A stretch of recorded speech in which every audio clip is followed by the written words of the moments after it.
Gak apa-apa. Yo. Harus diterekam. Sendawa rendang. Terus terekam loh kok. Ya ampun.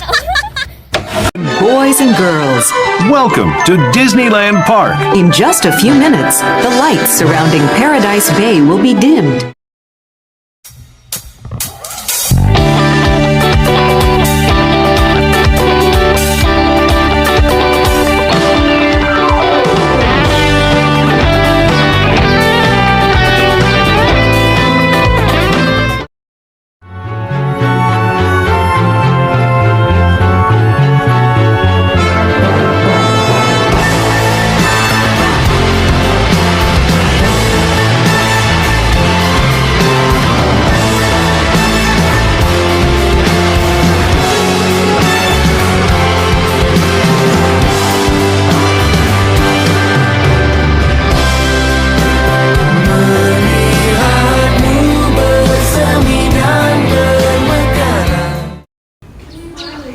Tujuan kami membuat video ini adalah biar semua orang sadar bahwa korupsi adalah musuh bersama dan harus dilawan bersama-sama.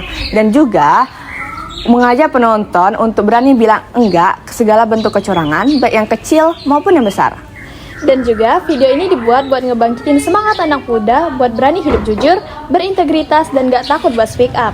Dan mengubah mindset bahwasanya Indonesia bakal lebih bersih dimulai dari diri sendiri dan aksi nyata yang jujur di setiap harinya. Selamat datang di debat generasi hukum melawan korupsi. Tema kita hari ini, apakah penegakan hukum saat ini sudah efektif untuk mencegah perilaku korupsi?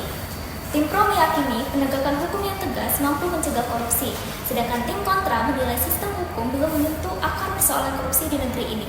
Waktu penyampaian argumen pertama, saya persilahkan saudari Asula dari tim pro. Terima kasih moderator waktu yang telah diberikan kepada saya. Korupsi adalah virus sosial yang menghancurkan bangsa dari dalam. Tapi jangan lupa, hukum kita sudah jelas dan tegas. Mulai dari Undang-Undang Nomor 31 Tahun 1999, junto Undang-Undang Nomor 20 Tahun 2001, sampai keberadaan KPK yang sudah sangat jelas keberadaannya. Kuncinya tinggal satu, ketaatan terhadap hukum. Kalau semua warga taat, hukum bisa ditekan. Terima kasih. Baik, selanjutnya dari tim kontra, silakan saudari Ruli. Baik, terima kasih moderator. Saudari Asura berbicara seolah hukum itu adalah pedang yang bisa menebas korupsi begitu saja. Tapi coba kita jujur sejenak, pedang itu masih tumpul dan sayangnya sering diarahkan kepada rakyat. Hukum kita penuh celah. Pasal-pasalnya kuat? Iya, tapi apa gunanya jika penegaknya masih kompromi, pelaksanaannya tebang pilih, dan mental aparat masih bisa dibeli? Kita punya KPK tentu, tapi berapa kali lembaga itu diganggu oleh revisi undang-undang dan intervensi politik? Jangan bicara soal ketaatan hukum di negara yang bahkan menutup mata terhadap koruptor yang bersembunyi di balik jas kehormatan. Interupsi, silakan saudara. Anda bicara soal hukum tidak berguna sama sekali. Kalau semua orang berpikir sepesimis Anda, bangsa ini tidak akan pernah maju. Saya tidak pesimis, saya realistis. Bangsa tidak butuh kata-kata pesimis, tapi perbaikan sistem yang berani menampar kepalsuan. Kita perlu hukum yang tidak hanya tajam di teks, tapi tajam di nurani. Baik, kita lanjut ke pembicara kedua dari tim pro, silakan saudari Inaya. Baik, terima kasih moderator. Saya menghargai pandangan Ruli dari tim kontra. Tapi mari kita lihat dari perspektif konstruksif bahwa fungsi hukum merupakan fungsi yang menciptakan efek jerah dan juga tertib sosial. Fakta bahwa korupsi masih ada bukan berarti hukum gagal, tetapi karena masyarakat belum punya kesadaran hukum. Serta mencegah korupsi artinya membangun budaya patuh mulai dari individu, keluarga, dan pendidikan hukum yang berintegritas. Interupsi. Dipersilakan saudara. Kesadaran hukum memang penting, tapi bagaimana masyarakat mau sadar kalau yang memberi contoh justru penguasa yang korup? Setiap tahun laporan transparansi internasional menunjukkan korupsi Indonesia di stagnan di bawah 40. Itu bukan karena rakyat tidak paham hukum, tapi karena sudah kehilangan kepercayaan pada hukum. Berarti Anda menyerah pada sistem. Tidak, saudari Asra. Kami tidak menyerah. Kami hanya ingin mengingatkan bahwa korupsi bukan sekedar pelanggaran hukum. Ini merupakan pelanggaran terhadap nurani bangsa. Selama pejabat merasa aman menilai uang rakyat, selama rakyat kecil dihukum berat sementara yang berjas melegal, maka hukum hanyalah panggung sandiwara tanpa keadilan. Tapi kalau begitu, seberapa darurat kondisi korupsi kita hari ini?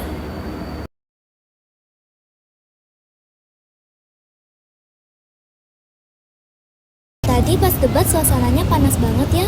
Tapi aku jadi sadar, topik korupsi itu nggak ada habisnya untuk dibahas. Iya, seolah-olah korupsi itu udah jadi bagian dari sistem. Padahal kalau dipikir-pikir, siapa coba yang rugi? Ya kita juga, rakyat. Tapi kadang aku mikir emangnya korupsi itu benar-benar bisa diberantas. Soalnya sekarang banyak banget orang korup. Pertanyaan bagus, Surah. Tapi coba bayangin, kalau semua orang berpikir kayak gitu, bukankah kita sedang membiarkan kejahatan itu menjadi budaya? Korupsi bukan cuma soal hukum yang lemah, tapi juga tentang mental yang menyerah. Tapi bukannya hukum sudah cukup tegas ya? Ada KPK, ada Undang-Undang Nomor 31 Tahun 1999, bahkan direvisi jadi Undang-Undang Nomor 20 Tahun 2001. Tegas di atas kertas, Surah. Tapi efektifkah di lapangan?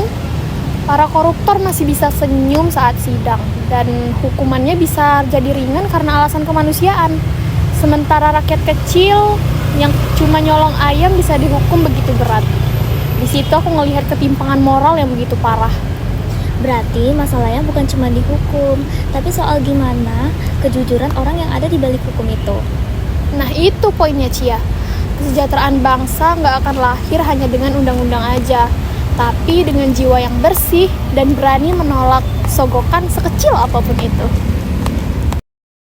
Kalau kita mau bikin kampanye tentang anti korupsi untuk setiap elemen masyarakat, kira-kira kita harus mulai dari mana? Mulai dari pengertian dulu kali ya?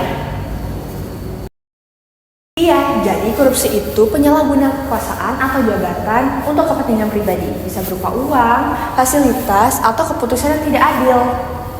Dan tujuan pemberantasan korupsi itu untuk membangun pemerintahan bersih, mewujudkan keadilan, dan menciptakan kesejahteraan tanpa adanya kebocoran anggaran. Kalau manfaatnya, jelas dana publik bisa dipakai sesuai rencana. Pembangunan makin lancar, kesehatan dan pendidikan rakyat makin maju. Tapi itu semua nggak akan terjadi kalau mentalnya masih buruk. Kita bisa bikin 1000 undang-undang, tapi kalau aparatnya masih rakus, rakyatnya masih permisif, hukum cuma bakal jadi hiasan konstitusi.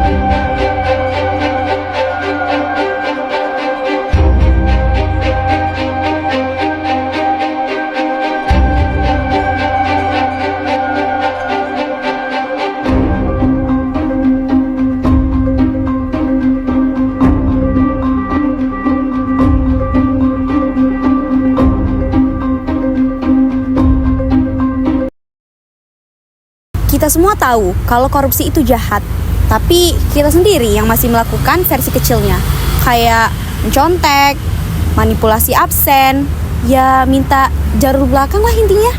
Bukannya itu sama aja? Benar, kalau kita mau memberantas korupsi, kita harus mulai dari diri kita sendiri, mulai dari hal kecil, dari sekarang. Korupsi tidak akan hilang hanya dengan vonis, tetapi dengan kesadaran kolektif bahwa kejujuran itu harga mati. Kesejahteraan bangsa bukan hanya milik mereka yang punya kuasa, tapi milik semua rakyat yang ingin hidup bersih. Ingat ini, korupsi bukan hanya sekedar pelanggaran hukum, tetapi pengkhianatan terhadap masa depan. Kalau kita biarkan, sama saja kita sedang merampas hak anak cucu kita nanti. Jangan tunggu jadi pejabat untuk berbuat jujur. Mulailah dari sekarang, seperti di ruang kelas, organisasi, ataupun setiap keputusan kecil yang menuntut kejujuran. Keadilan tidak akan turun dari langit. Ia harus diperjuangkan dengan tangan-tangan yang bersih. Mari kita lawan korupsi dengan pengetahuan, dengan keberanian, dan hati yang tidak akan bisa dibeli. Kita udah capek dengar janji, sekarang waktunya kita yang jaga integritas. Integritas bukan tren, tapi pilihan. Yang jujur nggak selalu menang cepat, tapi selalu menang bersih. Keren itu yang bukan bisa dimanipulasi, tapi yang disiplin. Iya. Debatnya boleh selesai, tapi perjuangan menjaga moralnya jangan sampai usai ya.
to this.